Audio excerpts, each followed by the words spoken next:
औज़ुबिल्लाहि मिनश्शैतानिर्रजीम बिस्मिल्लाहिर्रहमानिर्रहीम अस्सलातु वस्सलामु अलैका या रसूलल्लाह सल्लल्लाहु अलैहि वसल्लम अस्सलामु अलैकुम रहमतुल्लाहि व बरकातुहू। कुछ दिन पहले की बात है, एक बहन ने मैसेज किया। वो बता रही थी अपना पूरा वाक़या। तो वो कहती हैं कि मैंने अपने घर में एक मसला जो पेश आया, उसके लिए ऐसे ही मैंने यूट्यूब पे देखा तो मुझे एक वजीफ़ा मिला। मैंने वो वजीफ़ा पढ़ना शुरू कर दिया। अभी वजीफ़ा पढ़ते हुए मुझे कुछ दिन ही गुजरे थे कि मेरा मसला फ़ौरन हल हो गया और मैं बहुत खुश हो गई कि वाह देखो, ये अल्लाह ताला ने मेरे लिए इस चीज़ को हल कर दिया है। और बेशक अल्लाह ताला की ज़ात सब कुछ करने वाली है। तो कहती हैं कि मसला तो मेरा हल हो गया, लेकिन मुझे इस वजीफ़े की जो मुकर्रर करदा तादाद थी और जो दिन थे वो मुकम्मल करने थे। बहरहाल कहती हैं कि मैंने अपना वजीफ़ा जारी रखा और अभी दिन मुकम्मल हो रहे थे, कुछ दिन रहते थे कि एक और मसला दरपेश आ गया। शुरू में तो मैं बहुत परेशान हुई और मेरे दिल में ये भी ख़्याल आया कि शायद इस वजीफ़े से मेरा एक मसला तो हल हो गया है, लेकिन ये जो दूसरा मसला है ना, वो इस वजह से पैदा किया गया है मेरी ज़िंदगी में ताकि मैं परेशान हो जाऊँ और मैं इस वजीफ़े को नामुकम्मल छोड़ दूँ। बहरहाल कहती हैं कि मैंने इरादा कर लिया कि नहीं, मेरा मसला हल हो गया था, मैं अब इस वजीफ़े को ज़रूर मुकम्मल करूँगी। बहरहाल कहती हैं कि मैंने वजीफ़े की जो मुकर्रर तादाद थी और जो दिन थे वो मुकम्मल कर लिए। कुछ दिन गुजरे, एक मसला फिर मुझे दरपेश आ गया। मैंने फिर यूट्यूब पे देखा, मुझे एक और वजीफ़ा मिल गया और वो जो बुज़ुर्ग वजीफ़ा बता रहे थे, उन्होंने कहा कि मैं आपको इसकी इजाज़त देता हूँ, इसकी इजाज़त आम है। ये कहती हैं कि मैं बहुत खुश हुई और मैंने वो वजीफ़ा भी पढ़ना शुरू कर दिया। वजीफ़ा मुकम्मल भी किया। मसला मेरा थोड़ा सा हल हुआ, लेकिन एक अजीब सी बात हुई कि एक और मसला पैदा हो गया। बहरहाल कहती हैं कि मुझे ऐसे लगता था कि जैसे मैं किसी भंवर में फंस गई हूँ। एक मसला हल करने के लिए एक वजीफ़ा पढ़ती, वो मसला ठीक होता तो दूसरा मसला, और बाज़ औक़ात तो 2 से 3 मसले ऐसे पैदा हो जाते कि मुझे समझ ना आती कि ये वजीफ़ा पढ़ूँ कि ये वजीफ़ा पढ़ूँ।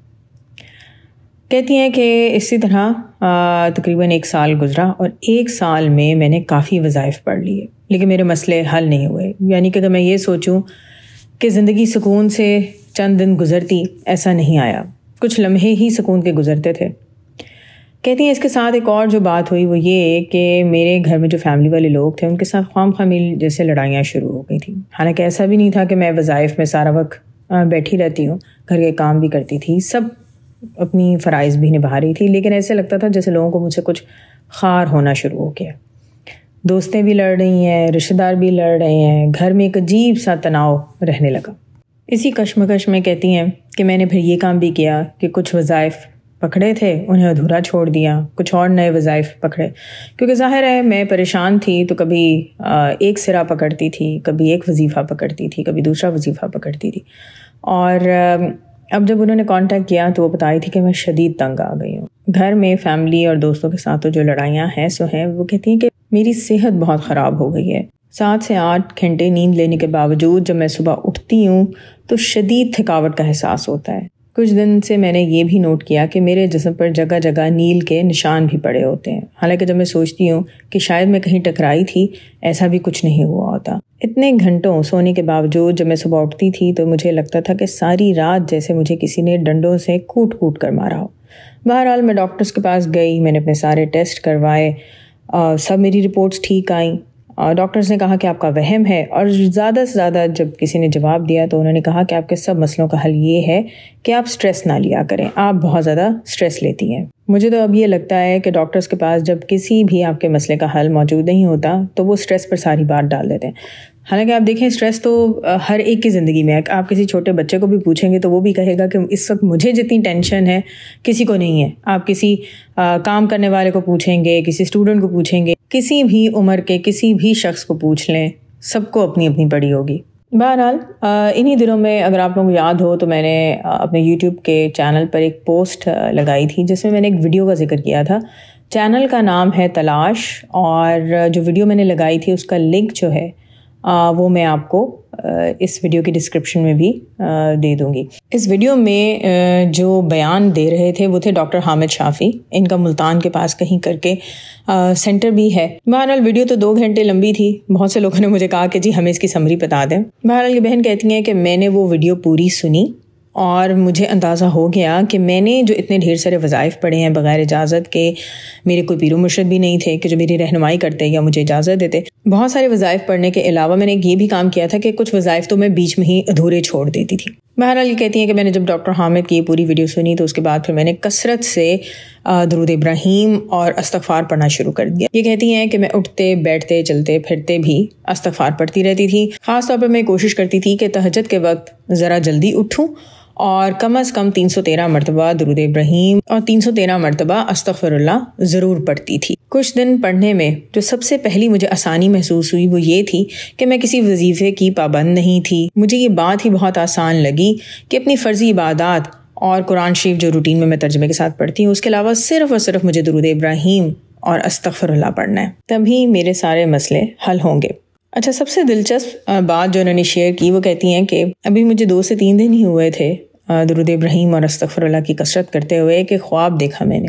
कहती हैं ख्वाब में देखती हूँ कि बहुत ही खौफनाक चुड़ैल है, वो मुझे नुकसान पहुँचाने की कोशिश करती है, लेकिन जैसे दरूद शरीफ बीच में आ जाता है और मैं बच जाती हूँ। हर बार जब वो मुझ पर हमला करने की कोशिश करती है तो दरूद शरीफ मुझे बचा लेता है। जब वो कई मरतबा अपने हमले में कामयाब नहीं हो पाती तो उसको बहुत गुस्सा आ जाता है और वो मुझे कहती है कि ठीक है, तुम्हें कोई नुकसान नहीं पहुँचा सकती, लेकिन तुम्हारी माँ जो तुम्हें बहुत अजीज़ है, मैं इसको नहीं छोड़ूंगी। ये बहन कहती हैं कि उसकी बात सुनकर मुझे इस कदर शदीद खौफ महसूस हुआ अपनी माँ के लिए और एकदम फिर मेरी आँख खुल गई। ये कहती हैं कि जब मेरी आँख खुली तो मेरा सांस फूला हुआ था और मुझे शदीद खौफ भी महसूस हो रहा था। तो ये बहन कहती हैं कि मेरी अम्मी आजकल बहुत सारे वज़ाइफ पढ़ रही थीं क्योंकि हमारे घर में कुछ माली परेशानियां चल रही थीं, लेकिन इसके साथ साथ ये भी था कि मेरी अम्मी की तबीयत काफ़ी ख़राब रहती थी। मुझे अपनी वालदा से बहुत प्यार है और मैं उनकी सेहत को लेकर काफ़ी परेशान भी थी कि वालिद के बाद मेरी वालदा ही मेरे लिए सब कुछ है। बहरहाल कहती हैं कि मैंने ये खौफनाक ख्वाब तो अपनी अम्मी को नहीं सुनाया, लेकिन मैंने उनसे ये ज़रूर दरख्वास्त की कि आप प्लीज़ अब सिर्फ दुरूद इब्राहीम और अस्तग़फ़िरुल्लाह ही पढ़ा करें। साथ में उन्होंने सदका भी दिया इस नीयत से कि जो भी मुसीबत बला जो भी चीज़ है वो टल जाए।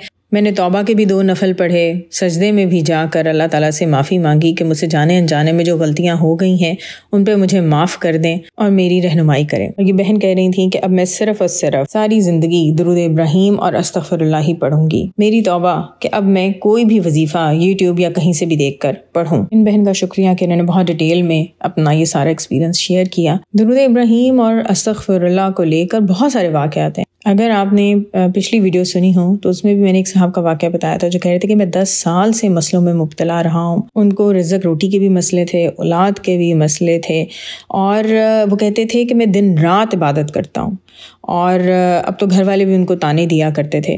तो बहरहाल फिर उन्होंने बताया कि मैंने 1 साल सिर्फ और सिर्फ दुरूद इब्राहीम और अस्तग़फ़िरुल्लाह की कसरत की तो ना सिर्फ मेरे सारे मसले हल हुए बल्कि फिर ऐसा मामला था कि मालो दौलत मेरे पीछे भाग रहा हो। इसी तरह एक और बहन का भी वाक़या था कि जिन पे बहुत शदीद जादू था और उन्होंने भी दुरूद इब्राहीम की कसरत की और साथ में आई थिंक वो 100 मरतबा या कभी 500 मरतबा अस्तग़फ़िरुल्लाह तहज्जुद के वक्त पढ़ा करती थी। इसी तरह एक और बहन की भी हमने एक सीरीज़ चलाई थी कि जिसमें उन पर इस कदर शदीद जादू था कि ना सिर्फ उनकी तबीयत ख़राब रहती थी बल्कि उनको जन्नात नज़र आया करते थे और जो बलाएँ नज़र आती थीं वो बाकायदा उन पर उनके बच्चों पर हमला कर रही होती थी और काफ़ी खौफज़दा होती थी।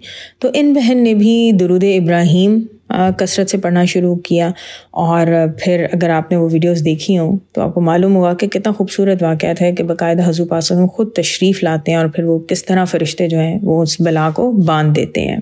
तो किस्सा मुख्तसर ये है कि अगर आपकी ज़िंदगी में बहुत सारे मसले हैं या बहुत सारे वज़ाइफ पढ़ते हैं, मसले बढ़ते चले जा रहे हैं या आपको समझ नहीं आ रही कि हो क्या रहा है, वजह क्या है, हसद है, जलन है, फिर ज़ाहिर है फिर ध्यान आपका जादू की तरफ भी जाता है, तो प्लीज़ आप सब चीज़ें, सब वज़ाइफ पढ़ना छोड़ दें और दुरूद इब्राहीम और अस्तग़फ़िरुल्लाह को पकड़ लें। इन दोनों की कसरत करें, दिन रात कसरत करें और अल्लाह ताला पे अपना मामला छोड़ें। आप अपनी कोशिश जारी रखें। अल्लाह ताला रहीम व करीम है। अल्लाह ताला इंशाल्लाह आपको इन तमाम मसलों से बाहर निकालेंगे। दुआ है कि अल्लाह ताला हम सबको बहुत सारा दुरूद शरीफ हुज़ूर पाक सल्लल्लाहु अलैहि वसल्लम की ज़ात अक़दस पर भेजने की तौफ़ीक़ अता करें। हमें दूसरे लोगों को भी दुरूद शरीफ की दावत देने की तौफ़ीक़ अता करें। आमीन सुम्मा आमीन। और दुनिया और आखिरत दोनों जहां में अल्लाह ताला हमें हुज़ूर पाक सल्लल्लाहु अलैहि वसल्लम की मोहब्बत, कुर्ब और दीदार हर लम्हे और हर पल में अता करें। आमीन सुम्मा आमीन। अस्सलातु वस्सलामु अलैका या रसूलल्लाह सल्लल्लाहु अलैहि वसल्लम। अस्सलामु अलैकुम रहमतुल्लाहि व बरकातुहू।